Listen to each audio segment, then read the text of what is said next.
Vamos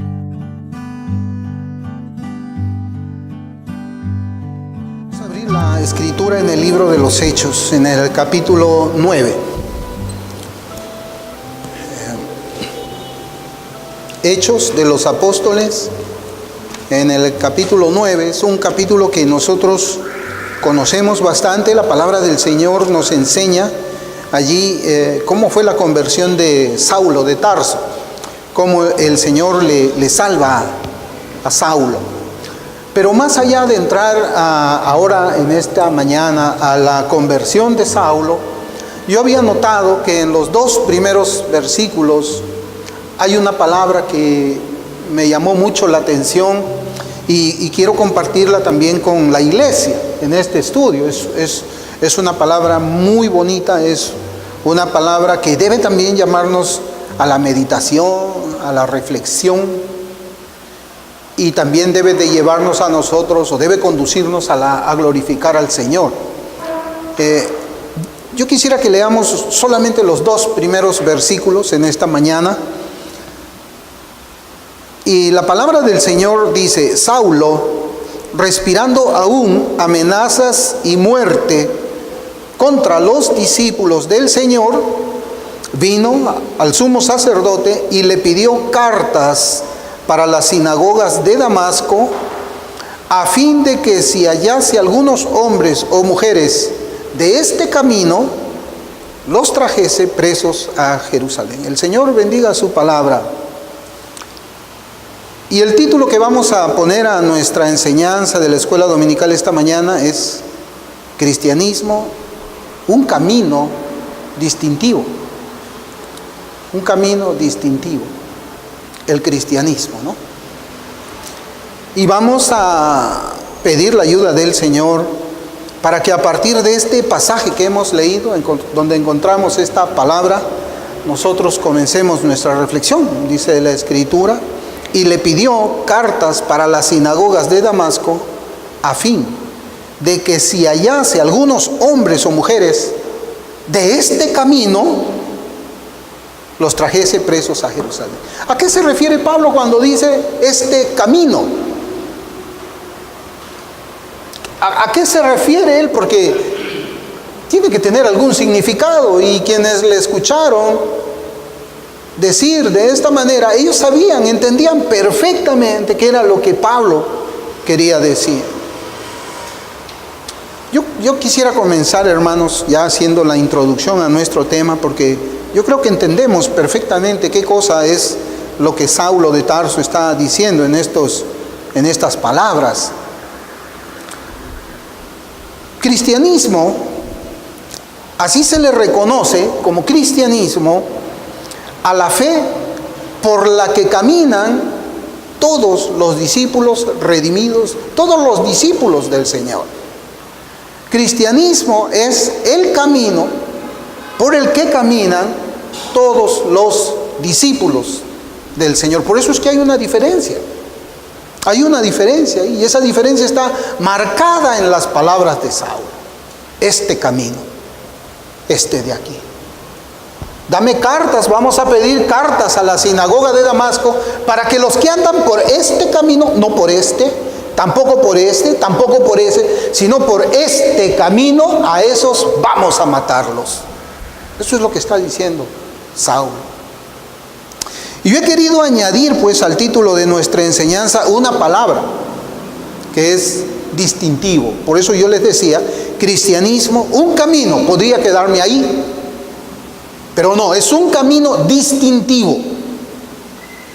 Distintivo. Y el diccionario de la Real Academia de la Lengua Española dice que es algo que se distingue, algo que se caracteriza en esencia. Se caracteriza en esencia, lo cual convierte al cristianismo ¿en qué cosa? En un camino que es muy, pero muy peculiar.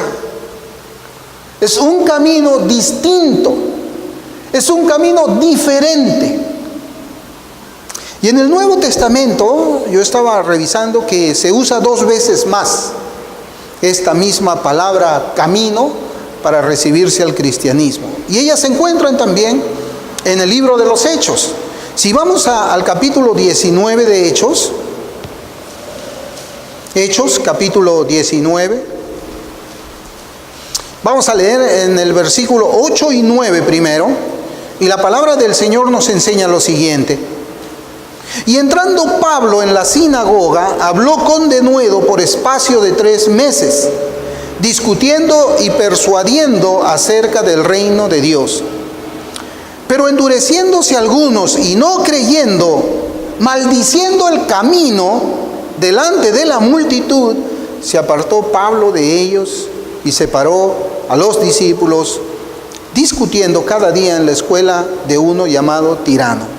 Maldiciendo el camino, maldiciendo el cristianismo, maldiciendo a los cristianos, no a los que caminaban por ese camino, no a los que caminaban por el camino de allá, por este camino. A ellos los maldecían. El versículo 23, de ahí de ese capítulo 19 de Hechos, dice: hubo por aquel tiempo un disturbio no pequeño acerca del camino. Y otra vez, nosotros podemos decir ya, sin ninguna duda, que esta palabra camino se refiere a Cristo y se refiere también a los que andan en Cristo. Porque Cristo es el camino y los que andan en ese camino andan en Cristo. Y tienen una manera de vivir muy peculiar, muy peculiar. Nuestro versículo pues 9:2 dice este camino. Y cuando usted lo lee en inglés, ¿no? El versículo 9:2 dice este camino. Mientras que en las referencias que se hacen al camino, en el capítulo 19 que hemos leído, se refieren como aquel camino, como si también nosotros pudiésemos ver allí tal vez si pudiéramos ver el gesto de quien habla, ¿no? Ese camino, ¿no? Las Sagradas Escrituras pues nos hacen comprender qué camino se refiere, como ya hemos dicho nosotros, a una manera peculiar, a una manera distintiva de vivir la vida, Esa es la vida de aquellos a quienes la Biblia llama como que santos. Y es algo curioso porque nosotros más utilizamos la palabra cristiano, ¿no? Cuando nos preguntan, ¿y qué eres tú? ¿Tú por qué eres diferente a los demás? Es que yo soy cristiano, decimos, ¿no? Pero cristiano en el Nuevo Testamento no se usa mucho. Las palabras que más se usan son santo. ¿Y qué eres tú? Yo soy un santo. Porque la Biblia llama a los redimidos, a los que andan por ese camino, los llama santos o discípulos. ¿Quién eres tú? Yo soy un discípulo del Señor, porque yo ando en Él, en ese camino. Y vivir de una manera santa es la consecuencia de un conocimiento verdadero de quién es Dios y un conocimiento verdadero de lo que su palabra enseña. Ahí vemos una diferencia, ¿verdad?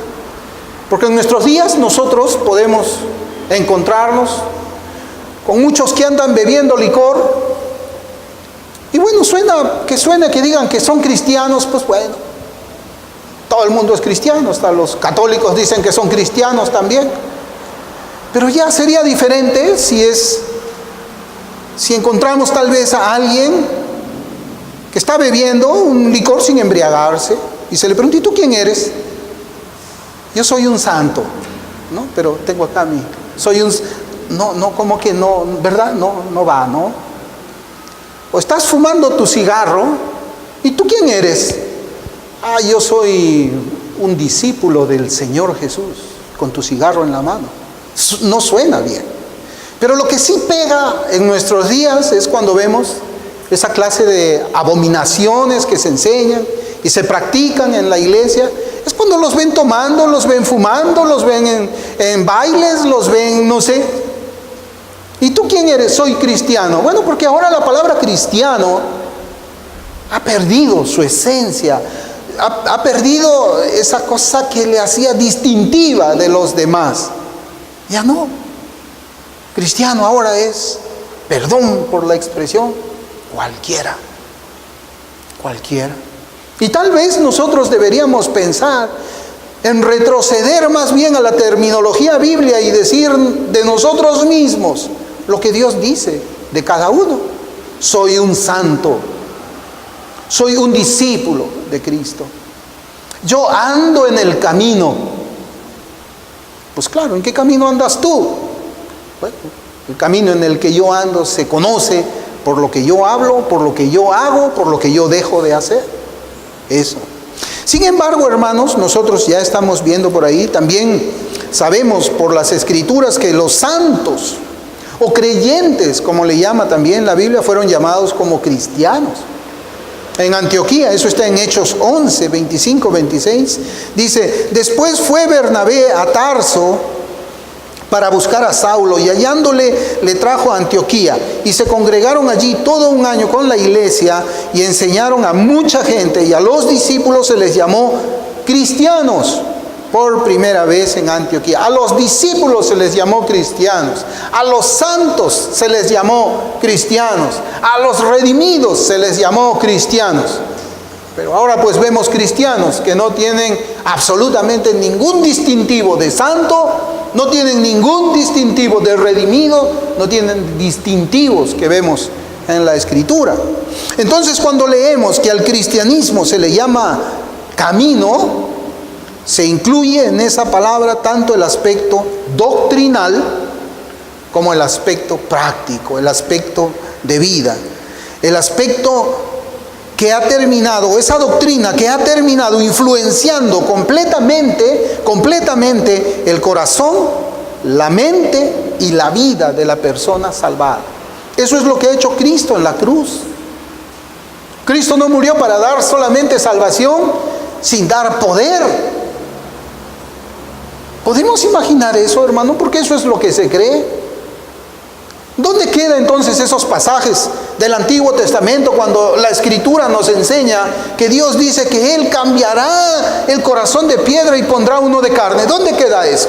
¿O cuándo se cumple eso? ¿Al momento de morir o al momento de nacer de nuevo? ¿O cuándo se cumple? Cuando la Escritura dice: y yo circuncidaré tu corazón para que ames a Jehová tu Dios con todo tu corazón, con toda tu alma, con toda tu vida mientras tú vivas. ¿Cuándo se cumple eso? ¿Cuando uno muere? ¿Un minuto antes de ir al cielo? ¿O cuando uno nace de nuevo? Cuando uno nace de nuevo. Cuando uno nace de nuevo. Recordemos, hermanos, también, ahora que estamos hablando de camino, entendemos lo que es el camino. Tal vez nosotros ya no usamos esto porque ahora tenemos calles, tenemos avenidas, pero usamos esas palabras para referirnos al camino. Pero si estuviésemos en un pueblo y alguien viniera y nos dijeran: ¿cómo es que yo puedo llegar a la plaza pública de acá? Ah, tienes que agarrar ese camino, ir caminando y llegas a ese lugar. O tienes que agarrar este otro camino, tienes que caminar por ahí para que llegues al sitio donde tú quieres llegar. ¿No? Caminar significa poner nuestros pies allí. Eso significa. La Biblia no dice que el cristiano va a flotar por una senda de Cristo. No dice eso.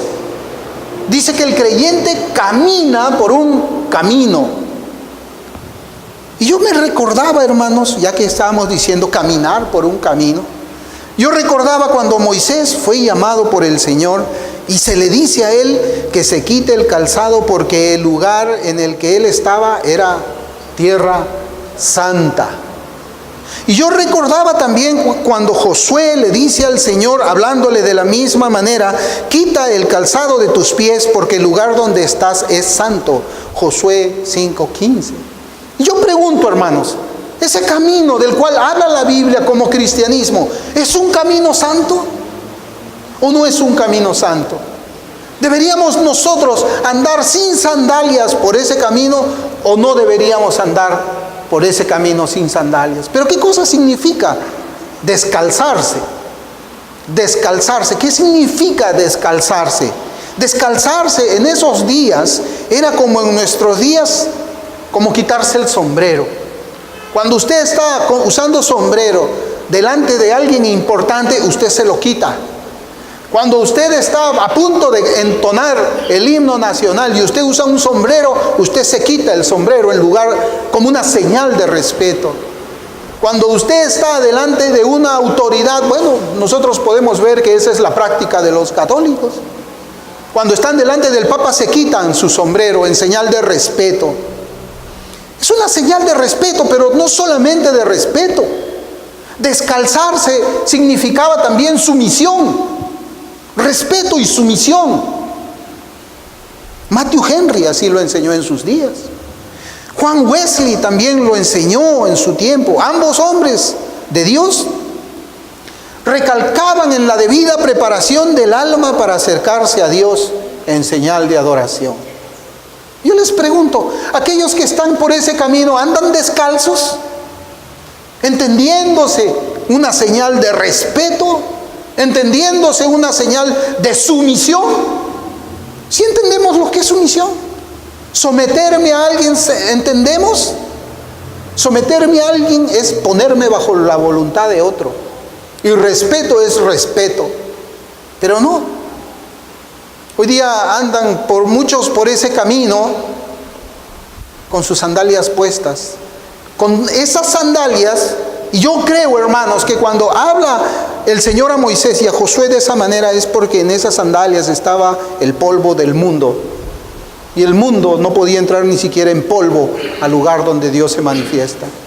Pero hoy día el mundo entra en las sandalias de muchos dentro de la iglesia. Entra. La falta de sumisión a Dios también está allí. Y vamos a decir de que ellos andan por ese camino. Hermanos, para mí fue impactante leer el camino, cuando decían este camino, de una manera muy distintiva. ¿Por qué? Porque Cristo dijo, yo soy el camino. Él es un camino santo. Él es un camino de rectitud. Él es un camino de justicia.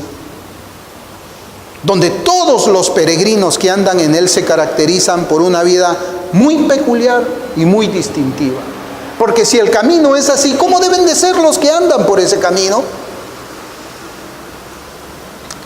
Cuando leemos que el siguiente versículo, yo quisiera que busquemos Isaías capítulo 35. Cuando leemos este versículo, versículos del 8 al 10, voy a leer.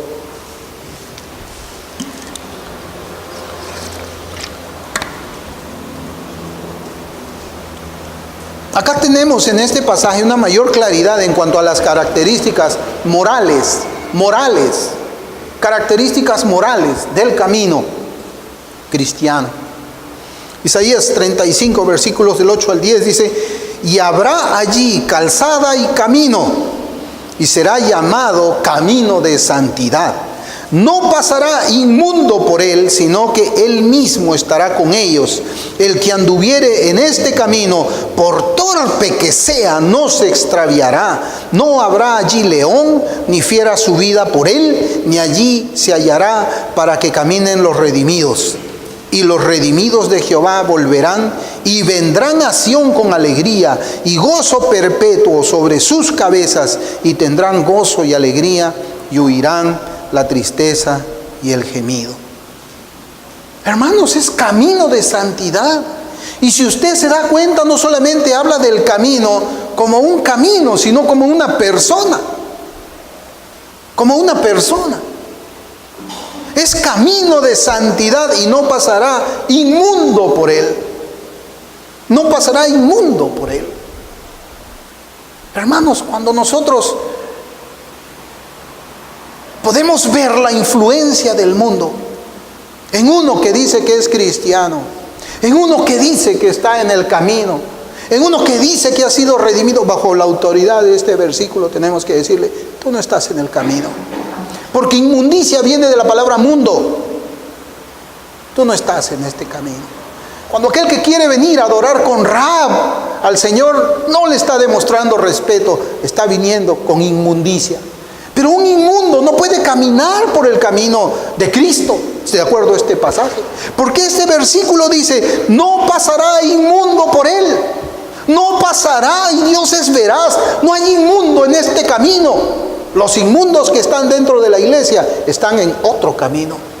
Tal vez en el camino de allá, tal vez en el camino de más allá, pero en este camino no están bajo la autoridad de la Escritura. Por eso yo les decía, esta es una predicación que debe de llamar, hermanos, a la autorreflexión de quien escuche esto. Porque yo lo estoy predicando conforme el texto de la Escritura. Yo no estoy predicando acá mis propias ideas. Yo no estoy interpretando, torciendo el texto para manipular a la iglesia, creando una santidad que no habla la Biblia. Absolutamente no. La Biblia dice, no pasará inmundo por él.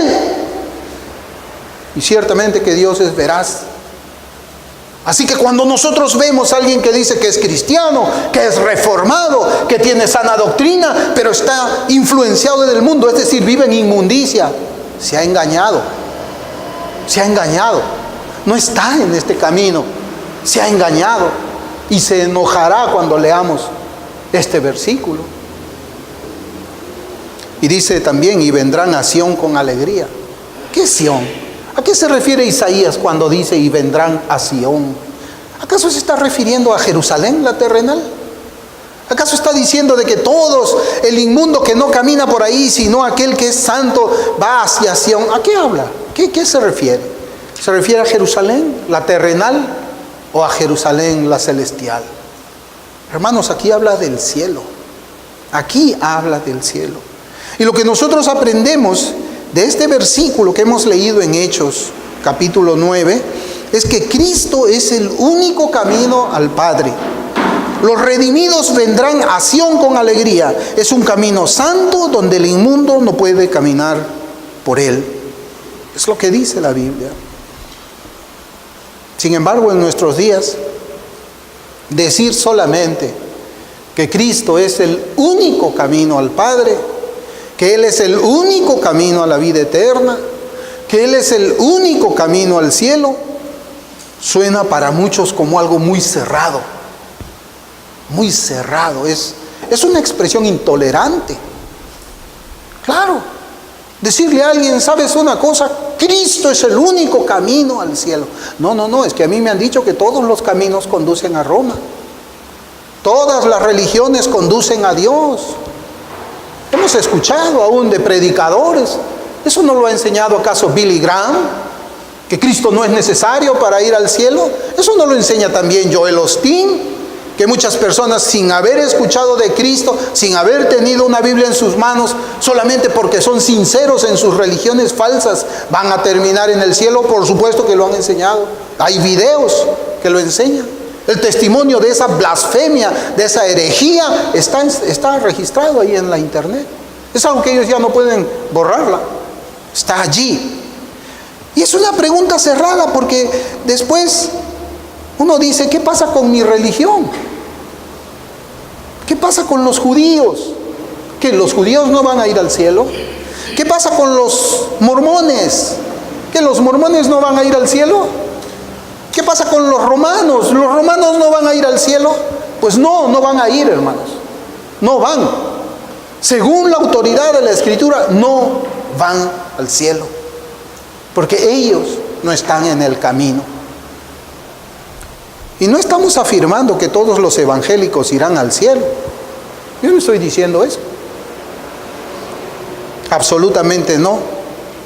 Porque las Escrituras nos dicen de una manera muy clara e indubitable que solamente irán aquellos que han sido escogidos en Cristo desde antes que todo fuese creado por Él, pero que llevan una marca en sus vidas.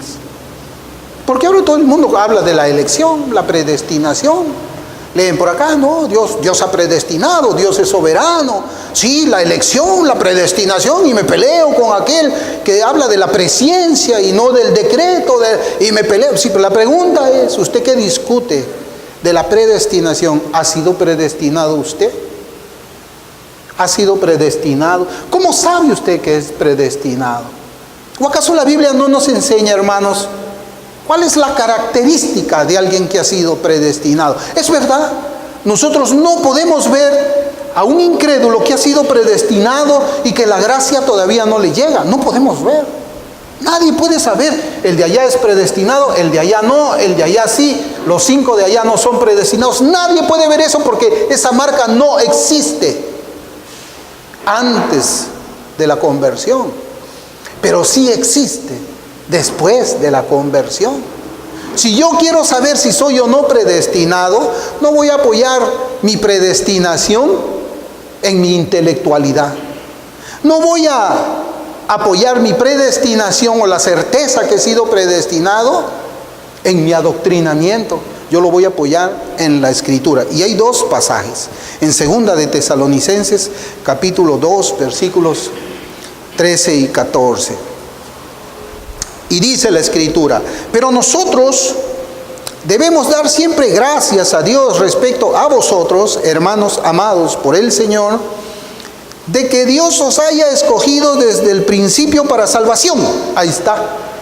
Ahí está la palabra. Han sido escogidos desde antes que todo sea creado para salvación. O sea, este versículo nos enseña a nosotros que la elección es ¿para qué? Para salvación.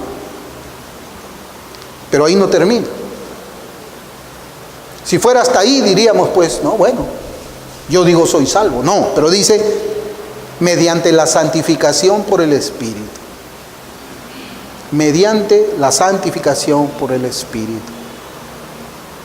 Y fe, y la fe en la verdad. Hermanos, un predestinado se le reconoce después que es salvado por la vida santa, porque Dios lo convierte en santo, porque está caminando en ese camino, porque no está en inmundicia, es santo, es separado, es apartado. Así como Dios es santo, separado, apartado del mundo y del pecado, el Hijo de Dios también es igual que el Padre. Tiene la imagen, tiene la semejanza y también es separado y apartado del mundo y del pecado. 1 Pedro 1, versículos 1 y 2 dice: Pedro, apóstol de Jesucristo, a los expatriados de la dispersión en el Ponto, Galacia, Capadocia, Asia y Bitinia, elegidos según la presciencia de Dios Padre. Ahí está, ¿no? Este versículo a veces ha sido de mucha... es claro a la luz de la Escritura, pero es elegido. Pero ahí está nuestra palabra, elegidos. ¿Cómo dice? En santificación del Espíritu. Y todavía agrega más, para obedecer. O sea, hemos sido escogidos para ser santos, hemos sido escogidos para obedecer. Obedecer lo que yo quiero o lo que quiere otro. Obedecer lo que Dios manda en su palabra. Sí. Para obedecer y ser rociados con la sangre de Jesucristo, gracia y paz sean multiplicadas. Y saben, hermanos, yo me pongo a pensar, ¿no? Y a veces nosotros perdemos esa línea, ¿no? O la hacemos muy borrosa, esa línea de la obediencia, y nos olvidamos de la palabra de Dios. Y creemos que tenemos que obedecer lo que a mí me parece. Cierro la Biblia y yo comienzo a hacer mi estrategia de muchas cosas dentro de la religión, con la Biblia cerrada, porque a mí me parece, hay que obedecer esto. Esto es lo que yo creo, esto es lo que yo digo, esto hay que hacerlo de esta manera. A mí me parece que yo, pues, no es necesario congregar. Está cerrado, pues, ¿no? Eso es lo que a mí me parece. Yo soy cristiano, soy reformado. Pero a mí me parece que no es necesario ser así. Tampoco, a mí me parece que no es necesario ser tan radical con los demás. Yo creo que deberíamos bajar las murallas. Eso es lo que dice, eso es lo que se le parece. Pero ¿es esa la voluntad del Padre? Eso que se dice en muchas iglesias hoy, ¿lo encontramos aquí en la Biblia? No, no. El mundo encuentra abierta la puerta de una iglesia porque esa iglesia cerró la Biblia. Sí, cerró la Biblia. Y como la puerta está abierta, con la Biblia cerrada, entra cualquier cosa. Póngase a pensar en eso. Póngase a pensar en eso. Y aquí la Escritura nos enseña a nosotros, como yo les decía, de que Cristo es el camino. Es un camino de santidad, como dice la Escritura. Es un camino donde anda el escogido, anda el predestinado, el que verdaderamente ha sido predestinado. Porque el que verdaderamente ha sido predestinado, elegido, escogido en santificación. Y si nosotros no entendemos lo que es santificación, si el Espíritu Santo no te enseña lo que significa ser un santo, vas a errar en el blanco siempre, y errar en el blanco es pecar. La definición más básica de lo que significa ser santo ya la di: separado del pecado, separado del mundo. Y si una persona no es así y dice que es cristiano, se ha engañado. Sí, se ha engañado. Pueden replicar de muchas maneras, pueden responder de muchas maneras. Yo no estoy de acuerdo con usted, pero lo tendrán que hacer con la Biblia cerrada. Lo van a tener que hacer con la Biblia cerrada. Porque defender una santificación con mundo, con pecado y con todo eso, nunca va a poder ser hecha con la Biblia abierta. Y nosotros lamentablemente estamos acostumbrados a escuchar más al hombre que a escuchar a Dios. O a poner nuestras propias opiniones antes que sean las opiniones de Dios, las que gobiernen nuestra vida, nuestro pensamiento, nuestras acciones, nuestras palabras. Y volvamos al libro de los Hechos, hermanos, porque ahí es donde estamos nosotros. Esta es la antesala a la salvación de Saulo de Tarso. Esta es la antesala. Aquí se está presentando, acá se va a hablar, hay palabras adicionales. Porque el versículo 1 y 2 todavía Saulo está allí pidiendo cartas. El versículo 3 dice, mas yendo por el camino. O sea, él todavía ni siquiera se ha subido a su bestia para ir rumbo a Damasco a matar a los cristianos. Esto todavía él está allí en Jerusalén. Y él está haciendo sus gestiones. ¿Para qué? Para matar a los que andan ¿por dónde? Por este camino. Él no va a matar a los que andan por el camino de allá, a los que andan, no, por los de este camino. El camino de al lado no interesa, este es el camino. Y Saulo, lo que nos debe sorprender, ¿Saulo andaba por un camino o no andaba por un camino? Por supuesto que Saulo andaba por un camino. La pregunta es, ¿andaba en este camino? No. Él andaba por un camino, pero no era este camino. Saulo, cuando comienza a decir, yo quiero matar a los de este camino, es porque él está en otro camino. Su camino era diferente. Él no estaba en el camino de Esteban. Él no estaba en el camino de Felipe. Y Saulo no era pues de ese camino. Y fíjense, él no era de ese camino, aunque procuraba guardar la ley en las fuerzas de su carne. Él quería guardar la ley, porque él decía, en cuanto a la ley, fariseo. Sí, pero no estabas en el camino, Saulo. No estabas en el camino.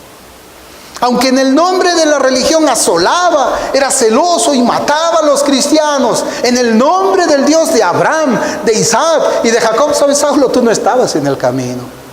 Esa religión que tú tenías no era este camino. Saulo quería destruir a los que andaban en un camino diferente al de él. Él quería destruir a los que andaban en el camino verdadero.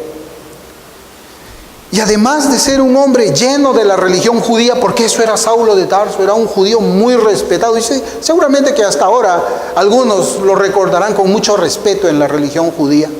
Era discípulo de Gamaliel, un hombre experto en teología, un hombre celoso, hasta que el Señor se le apareció en ese camino. Además de ser un hombre lleno de esa religión judía, Saulo de Tarso tenía también ciertas marcas en su carácter y en su misma vida, las cuales solamente son reveladas al pecador cuando el Señor Jesucristo lo visita para salvación.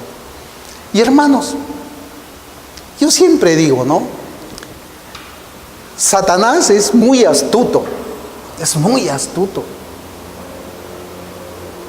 Porque tal vez hemos llegado a conocer a personas que son cristianas, reformadas, con conocimiento intelectual, pero sus vidas están marcadas por el pecado. Sus vidas están... Ese era Saulo. Ese era Saulo. Yo por eso siempre digo, no, Satanás es tan astuto para engañar, que es como un pez que está dentro del agua y no sabe que está mojado. Así hay personas que están metidas en el pecado, pero no se dan cuenta de que ese pecado los está condenando. Y piensan que haciendo cosas religiosas, cosas reformadas, ellos están yendo para el cielo. Satanás es muy astuto, muy astuto. Y esto lo vemos porque Saulo, que era un hombre lleno de esa religión judía, le son reveladas a él cómo es que él era en verdad cuando el Señor se le aparece en su camino. En el camino, fíjense cómo era el camino de Saulo. En el camino de Saulo de Tarso se permitían también muchas cosas. Se permitía el egoísmo. En el camino de la religión judía de Saulo, el salvo, el hombre que va al cielo, también se permitía la crueldad. En el camino, en ese camino también se permitía la vileza. Se permitía el complot, porque el complot lo vemos pues contra el Señor Jesús, lo vemos contra Esteban también. En ese camino también se permite el complot. También se permite la ira. La ira también era permitida porque ellos rechinaban los dientes cuando Esteban les predicaba y cuando el Señor Jesús les predicaba la verdad. La ira también se permite en ese camino. La indiferencia también era permitida. La indiferencia, y la vemos en el joven, en el hombre samaritano, ¿no? En la parábola del samaritano, cuando había un hombre herido y los sacerdotes pasaban con indiferencia. La indiferencia ante el dolor ajeno también era permitida en ese camino. La injusticia también se permitía en ese camino. Y pues ya sabemos qué clase de injusticia ellos hacían. Se aprobaban todas estas iniquidades en el camino que él seguía, mientras al mismo tiempo ellos tenían en su boca el nombre del Dios vivo. ¿Usted se imagina ese camino? ¿Usted se imagina ese camino?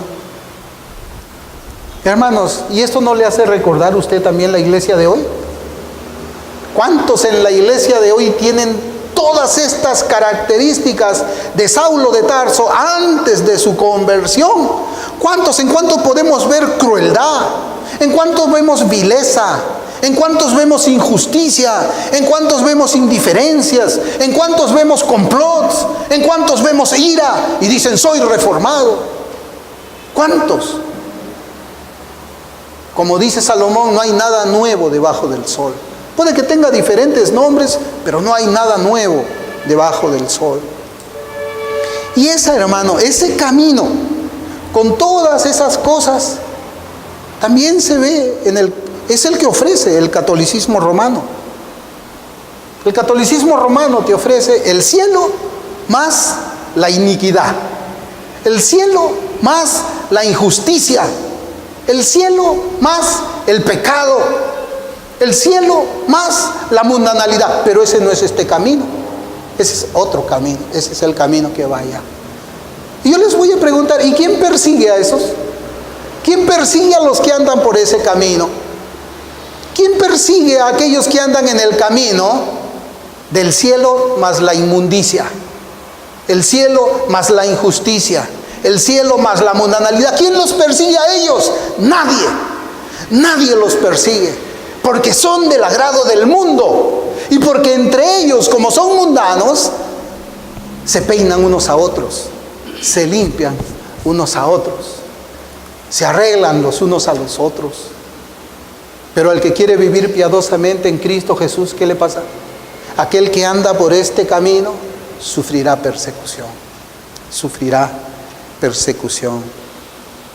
Hermanos, el cristianismo es el camino. El camino. Porque solamente por este camino se revela Dios al hombre. Solamente por ese camino se revela Dios al hombre. Y solamente por ese camino el hombre tiene comunión con Dios. No hay, ¿o usted cree que hay otro? Claro, en la teoría sabemos que no hay otro camino. Cualquiera que ha leído la Biblia sabe eso. Sí, es verdad, este predicador está hablando con verdad. Cristo es el camino. Pero la pregunta, yo no quiero que usted me dé la aprobación en eso. Yo no quiero que usted apruebe mi teología. Y bueno, pero si está de acuerdo en que la Biblia enseña eso, pues estamos bien. Mi pregunta va más allá. ¿Está usted en ese camino? ¿O usted piensa de que por darme la aprobación a mi teología, usted va a ir al cielo? No. Tiene que estar en este camino. De repente usted está en ese de allá, que es teología más iniquidad. En este de acá, teología más mundanalidad. ¿No? Teología más complot. No, ese no es el camino. Ese no es el camino. Si estás en ese camino, ya sabes a dónde vas. ¿No? Porque el camino es un camino donde es santo. Y si no entiendes la palabra santo, o sea, si tú crees que puedes andar en impurezas, en complots, en mentiras, en engaños, en difamaciones, y creer que estás en ese camino, pues te equivocaste. Claro, puedes creerlo. Puedes engañarte a ti mismo. El diablo puede seguir poniéndote en tu cabeza. No le escuches a ese predicador. Sí, vas al cielo. Confía en tu teología. Tú sabes mucho. Tú conoces bastante. Olvídate de lo que dice ese hombre acerca de la santidad, la pureza, la justicia, la rectitud y la integridad. El camino tuyo también te va a llevar al cielo igualito que el de él. Entonces habrían dos caminos. Habrían dos Cristos. El Cristo que es ministro de pecado y el Cristo que es ministro de santidad. ¿Existe eso en la Biblia? Hermanos, yo siempre vuelvo a la visión del Cristo crucificado en nuestros corazones, a esa visión del Señor en el momento en que Él muere para salvar a un pecador. Yo no estoy hablando, cuando yo hablo de la visión de Cristo, yo no estoy diciendo hay que ver la película La Pasión de Cristo y grábate, no, como así sufrió. No, hermanos, esa película es una mentira. Eso es un engaño del diablo. El diablo usa eso dice que muchos se han convertido ¿en qué parte predican el evangelio ahí? En ninguna parte. Pero muchos dicen que salían de los cines llorando, con convicción de pecado. Eso es mentira. Mentira, hermanos. Es una mentira diabólica. La visión de Cristo es esa cuando tú tienes tus ojos abiertos y te das cuenta pues que eras lo que eras y Dios lo que es, santo, y miras y ves al Cristo muriendo por ti. Esa es la visión de la que yo hablo. Esa es. Ver al Señor muriendo mientras pagaba el precio del pecado que nos condenaba. Eso hace necesariamente que cada uno de nosotros se pregunte, ¿cómo puedo yo pecar contra el Señor Jesucristo que murió por mis pecados para salvarme? ¿Cómo puedo pecar yo contra un Dios que murió de esa manera que quizás yo no hubiese podido soportar en mi cuerpo? Él soportó hasta que lo llevaron a la cruz. Yo sé que soy un hombre fuerte. Yo sé que tengo fuerza en mi cuerpo. Pero tal flagelo yo pienso que yo no hubiese podido ponerme de pie en el pretorio nomás después de todos esos latigazos que le dieron al Señor. Después de toda esa pérdida de sangre que Él tuvo ahí, yo creo que ningún hombre normal se hubiese podido poner de pie. Hubiese estado tan débil que no hubiese tenido fuerzas ni para abrir los ojos. Esa visión es la que tiene un creyente verdadero. Esa visión es la que te aparta a ti de vivir en un camino distinto al de este. Esa visión del Cristo hace que tú tengas una teología correcta acerca del pecado. Esa visión hace que uno tenga una correcta perspectiva de lo que es la teología más la vida práctica. Esa visión hace que verdaderamente entendamos por qué Cristo es el único camino y por qué ese camino es así. Es así. Hermanos, el cristianismo es un camino. Es el camino de una vida práctica. Es una vida práctica. Y la Escritura sí lo enseña. La Escritura lo enseña de esa manera. Y podemos verlo también de una manera en oposición. Porque la Biblia habla del camino de muchos. No solamente como Cristo el camino, sino también en oposición. Por ejemplo, Génesis 6:12 dice: y miró Dios la tierra, y he aquí que estaba corrompida, porque toda carne había corrompido su camino sobre la tierra. ¿Qué cosa creemos nosotros que dice la Biblia cuando nos enseña que toda carne había corrompido su camino sobre la tierra? Es que su forma de vivir era corrupta. Habla de una forma corrupta de vida. Josué 1:8 dice: nunca se apartará de tu boca este libro de la ley, sino que de día y de noche meditarás en él, para que guardes y hagas conforme a todo lo que en él está escrito, porque entonces harás prosperar tu camino y todo te saldrá bien. Job 17:9: no obstante, perseguirá el justo su camino. Perseguirá el justo su camino. El pastor Spurgeon hizo un sermón de este versículo. ¿Qué nos enseña? El justo tiene su camino. El justo tiene su camino. ¿Y cuál es el camino del justo? Pureza, santidad, rectitud.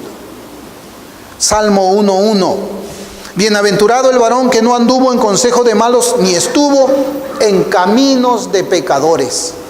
Hermanos, no estamos hablando de estas avenidas. ¿En esas avenidas caminan pecadores o no caminan pecadores? Por supuesto que ahí en esta avenida caminan pecadores. Y nosotros no vamos a caminar por ahí. ¿Qué hacemos?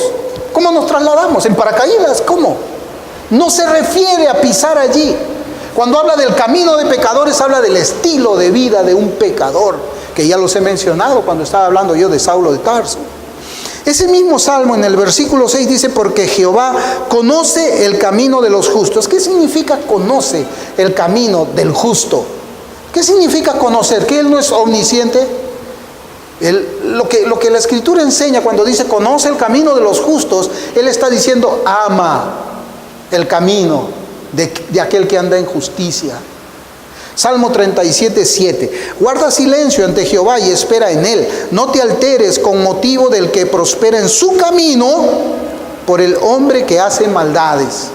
Aquí el Salmo 37 habla de los impíos. Los impíos tienen su camino.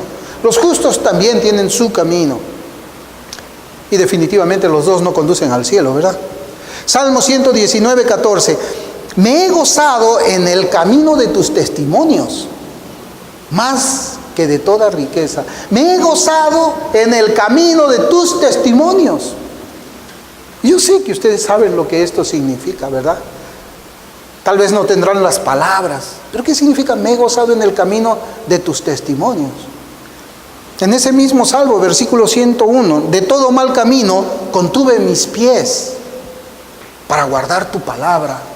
De todo mal camino contuve mis pies para andar en tu palabra. Es decir, él no estaba en el camino de los pecadores.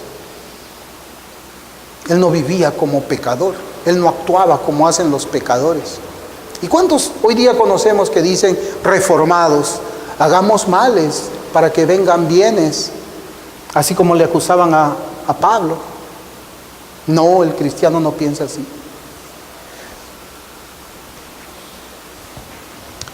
Proverbios 4:14: no entres por la vereda de los impíos, ni vayas por el camino de los malos.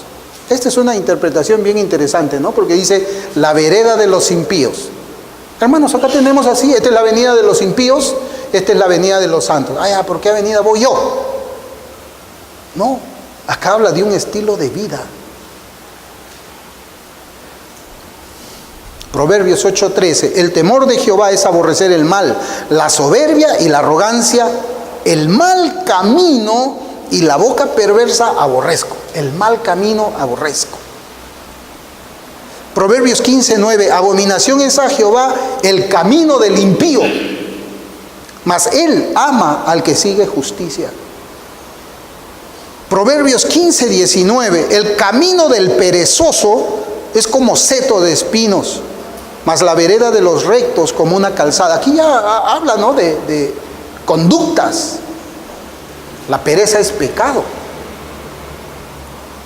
Proverbios 21:8, el camino del hombre perverso es torcido y extraño, mas los hechos del limpio son rectos. Hermanos, podemos seguir citando y citando y citando y citando. Y sería muy hermoso porque hay versículos que el Espíritu Santo ya te está dando la interpretación, ya te está enseñando en tu corazón. Y no es necesario predicarlo. Pero estamos aquí para predicar, para exponer, para presentar lo que la doctrina bíblica enseña acerca del camino. Cuando la Biblia habla del camino del hombre, lo hace de forma metafórica para referirse a la condición moral externa e interna del ser humano. El camino es la condición moral, interna y externa del ser humano. Sí, interna y externa. Los actos de un hombre nos revelan pues la condición de su corazón. De la abundancia del corazón habla la boca, dice la Biblia, ¿no? Pero también nosotros podemos ver la indiferencia. ¿Acaso la indiferencia no nos revela a nosotros la condición del corazón de una persona? Sí, cuando vemos a alguien indiferente no nos va a revelar cuál es la condición de su corazón. Cuando vemos a alguien que anda en injusticia, cuando vemos a alguien que anda hablando, hagamos males para que vengan bienes, no nos revelan, por ejemplo, esos actos, la condición del corazón que vive de esa manera. Por supuesto que sí. Por eso es que nosotros hablamos de que los actos de un hombre nos revelan la condición de su corazón, sin importar lo que diga con su boca acerca de él mismo, ¿no? Puede decir, yo soy pastor, soy reformado, mi iglesia es la única, verdadera, la santa. Sí, pero lo que tú hablas, con quienes tú te juntas, las cosas que tú haces, esas me dicen quién eres tú. Y yo jamás iría a una iglesia de esas. Y en ese sentido, hermanos, nosotros pues decimos que el cristianismo es un camino en el que camina la persona entera. Fíjense ahora cómo estoy hablando. El cristianismo es el camino donde camina la persona entera, o sea, unidad. Unidad. En ese camino camina es decir, sus pensamientos van en ese camino también. Las actitudes de su corazón también van en ese camino. Sus sentimientos también tienen que ir por ese camino y consecuentemente sus acciones van a ir por ese camino. ¿Sí? Es un error decir, yo estoy en el camino al cielo, aunque mis acciones de vida se parezcan a la de aquellos que van camino al infierno. No, o sea, no, yo estoy en el camino. Sí, es verdad, yo soy mentiroso, pero yo estoy yendo al cielo.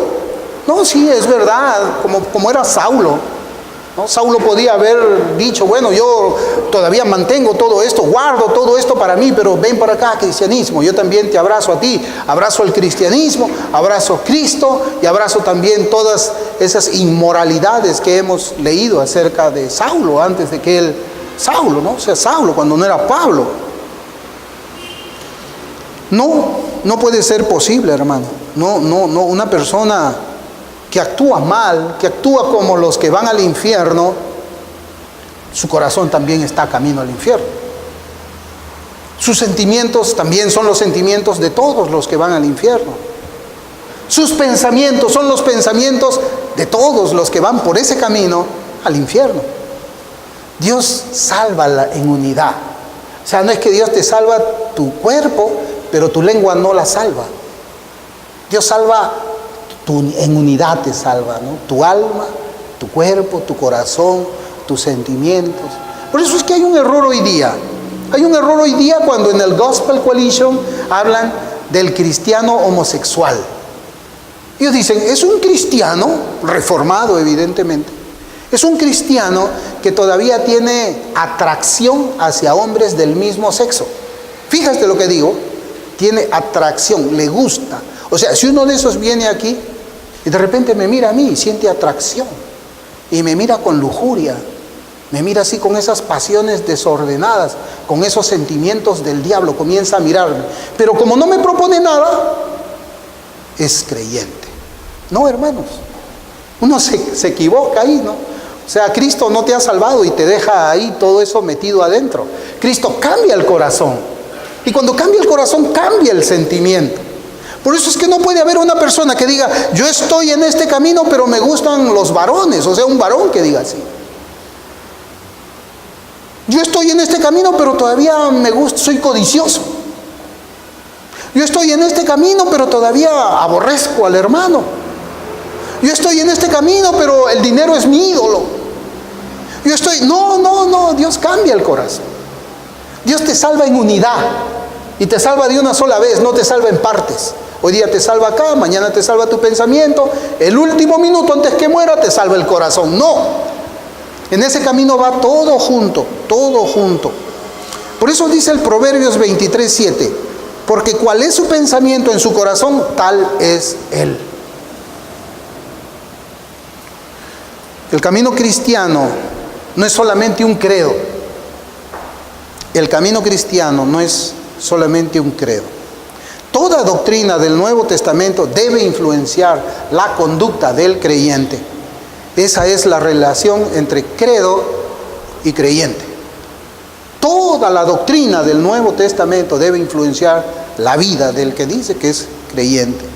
Si su cristianismo no hace esto en su vida, si su corazón no ha sido cambiado de tal manera que influencia su conducta en justicia y rectitud, entonces ese camino no es el camino de Cristo. No es. Ese es el camino de los impíos, religiosos, sí, muy religiosos, pero impíos, impíos. Es el camino del malo que hemos leído. Es el camino del perverso. Es el camino de los pecadores. Acuérdese usted del fariseo nada más, hermano.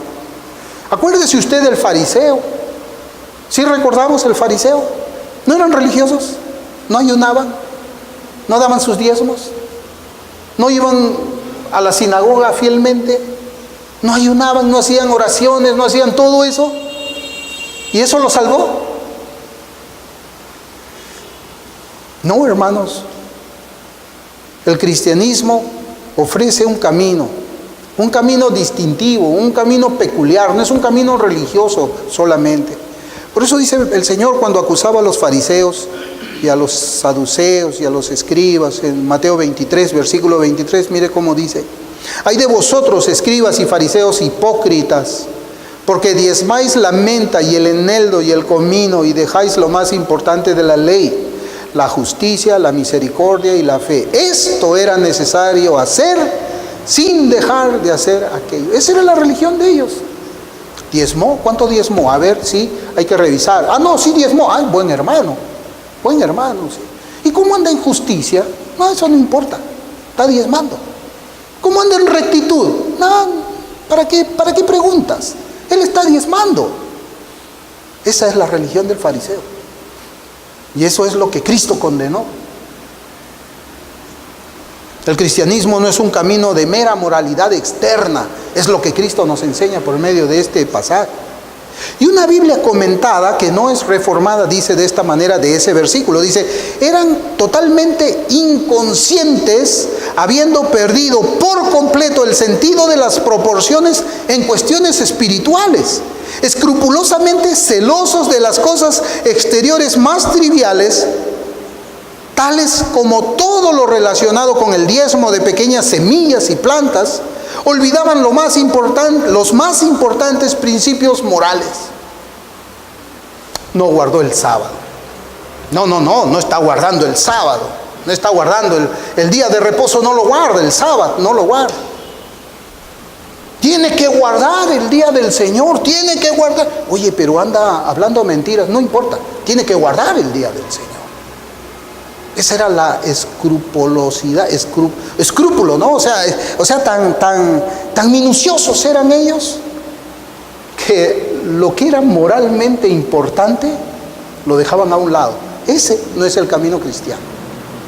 Ese no es el camino cristiano. El cristianismo tampoco es un camino donde se van siguiendo señales externas, como anda por aquí, anda por allí. No. Cuando estábamos en el ejército, pues, nos soltaban a veces en un lugar, nos daban un mapa y nos daban una brújula. ¿Sí? Y de noche. Nos decían, tienes que llegar a ese sitio porque en ese sitio hay comida. Tenías que caminar bastante para llegar a la comida, ¿no? Era algo interesante cómo eran los entrenamientos. ¿Pero qué te daban? Una brújula y una carta, un mapa. Y tú tenías que ver dónde estabas, qué era esto y así. Ese no es el camino cristiano. O sea, no es un camino donde diga, tienes que guardar el sábado, tienes que tener adoración reformada, tienes que venir correctamente vestido, en pudor, tienes que, no esto de acá no puedes hacer, no, eso no es el camino cristiano. No son señales, así como vemos allá cuando venimos, ¿no? En la carretera dice salida 4A para llegar a la avenida tal, y no, así no es. El cristiano está en ese camino, y ¿saben cuál es la guía de ese cristiano? La palabra de Dios y el Espíritu Santo. El cristiano por instinto sabe qué cosa es lo que tiene que hacer. Y en el poder del Espíritu Santo obedece lo que la Biblia enseña. En el poder del Espíritu Santo obedece. O sea, no puedes dejar de hacerlo. Eso es lo que yo te digo. No porque alguien de afuera te esté diciendo, tienes que hacerlo, tienes que hacerlo, tienes que hacerlo. No, absolutamente no. Sino que adentro está el Espíritu Santo y te guía. Haz esto, camina así, no hables esto, evita esto, haz esto de aquí. Es algo tremendo. Es algo tremendo. Sí, no es así. Eclesiastés 10:15, un versículo que también, pues, yo lo leí en estas notas. Dice, el trabajo de los necios los fatiga, porque no saben por dónde ir a la ciudad. El trabajo de los necios los fatiga. Y esto, ¿saben qué, hermanos? Esto es la religiosidad del hombre. Están allí, haz esto, no hagas esto, haz esto, pero nunca están en el camino.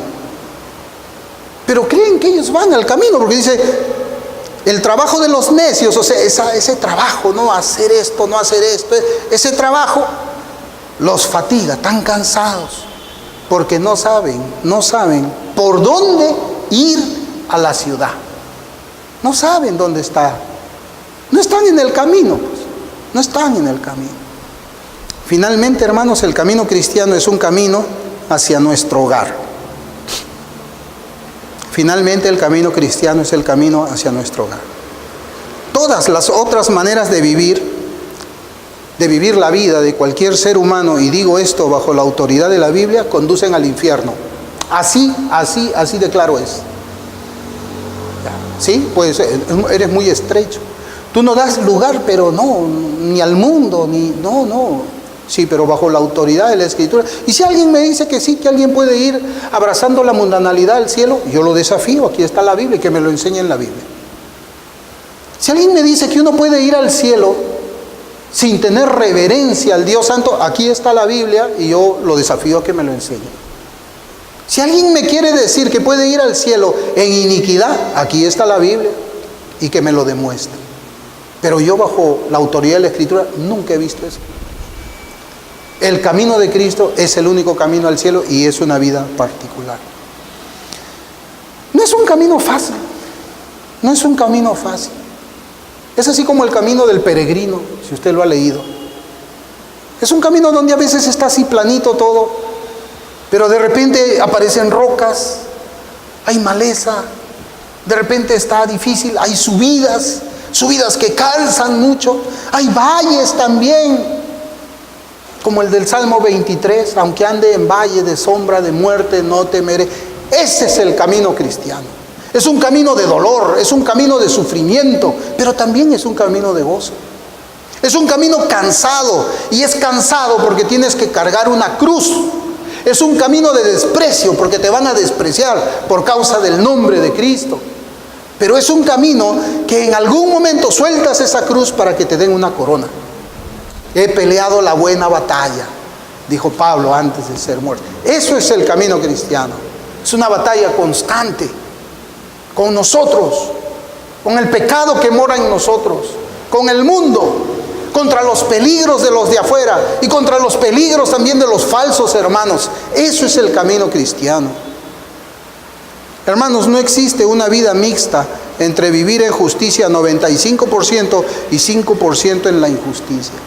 El camino cristiano no es como que tienes dos patines, ¿no?, en tu pie.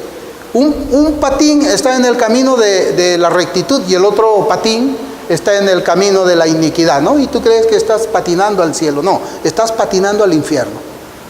No es que tú digas, no, pero yo guardo la ley 95%, mi obediencia es 95%. Nunca he escuchado a un cristiano hablar así. Nunca. Pero si alguien piensa así, debe ser porque la gracia de Dios no le ha llegado todavía.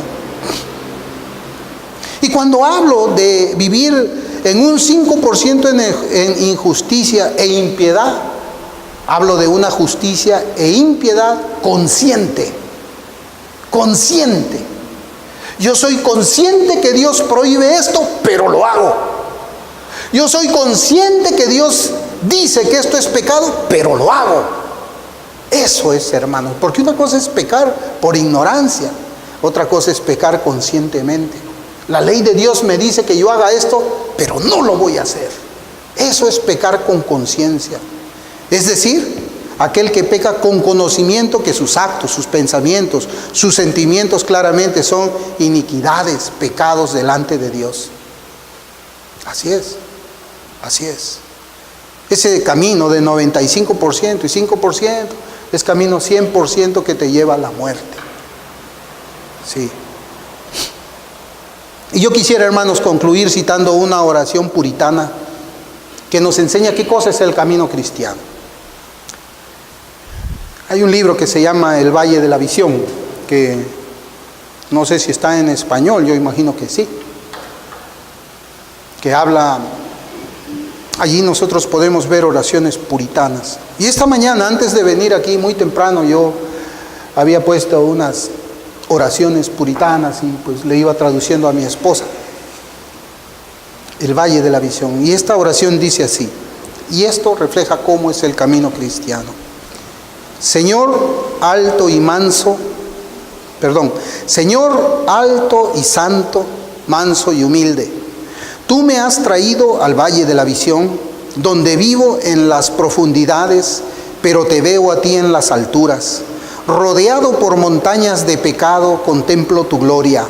Déjame aprender por la contradicción de que el camino hacia abajo es el camino hacia arriba, de que estar postrado es estar en lo alto, de que el corazón quebrantado es el corazón sanado, de que el espíritu contrito es el espíritu que se regocija, de que el alma arrepentida es el alma victoriosa, de que tener nada es poseerlo todo, de que llevar la cruz es llevar la corona, de que dar es recibir, de que el valle es el lugar de la visión. Señor, durante el día las estrellas pueden ser vistas desde los pozos más profundos, y cuanto más profundo sea el pozo, mayor es el brillo con que brillan tus estrellas. Déjame encontrar tu luz en mi oscuridad, tu vida en mi muerte, tu gozo en mi dolor, tu gracia en mi pecado, tus riquezas en mi pobreza, tu gloria en mi valle.